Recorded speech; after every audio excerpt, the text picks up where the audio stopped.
Guys, good afternoon. Yung kakagising lang natin.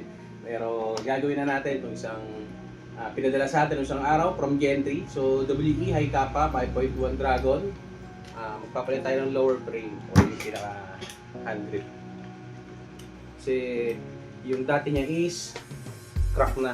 So yun yung dahilan kung bakit umaangat to at hindi rin siya pumuputok ng ayos. Maluwag na siya. So yun guys, disassemble na muna natin para masimulan na natin.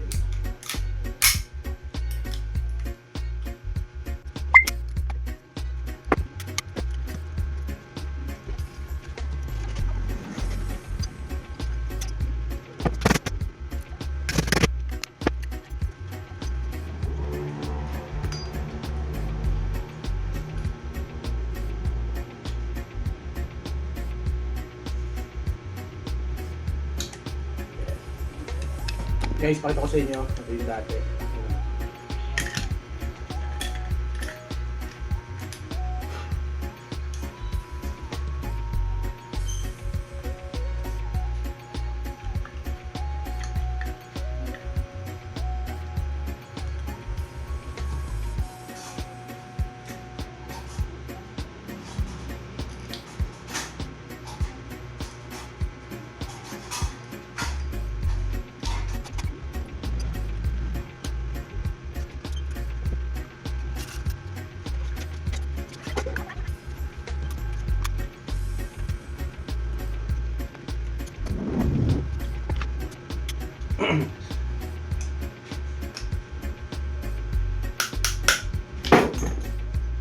Testing.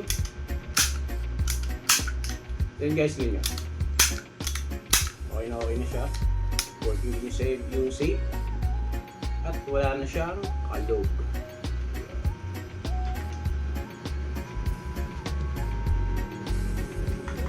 Dito na siya umaangat. I-assemble na natin para ma-test fire.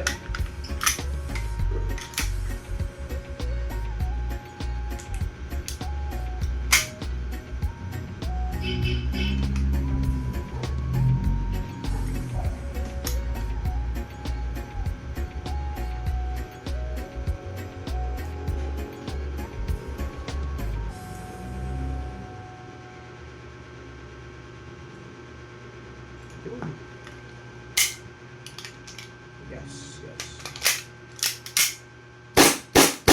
Lakas niya na, oh.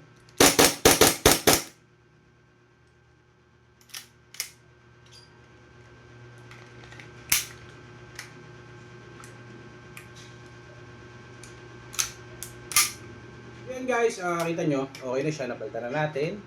Yan, so buo na yung lower frame niya o yung hand grip. At ipinalitan natin sa kanya yung crack. Yan, oh, laki na. So yun yung nagiging dahilan kung bakit hindi na pumuputok ng ayos yung airsoft ni sir. Since okay na siya, maglip na lang ang kulang dito sa magazine. Yan. Then, good to go na. Pwede na ulit gamitin. So yun lang sir, sa owner nito, maraming salamat po. Pwede mo ito ipa-pick up. Then sa mga gusto pa ulit magpa-repair, magpa-upgrade ng mga airsoft unit, message lang sa page ng Cavite Airsoft Zone 2. Yan. Then pag-usapan po natin. Send nyo lang sa akin yung pictures at video para makita ko kung anong unit, anong model, anong problema. Yan, para at least una pa lang alam na natin kung meron tayong parts na magagamit sa kanya kung mayroong kinakailangan palitan.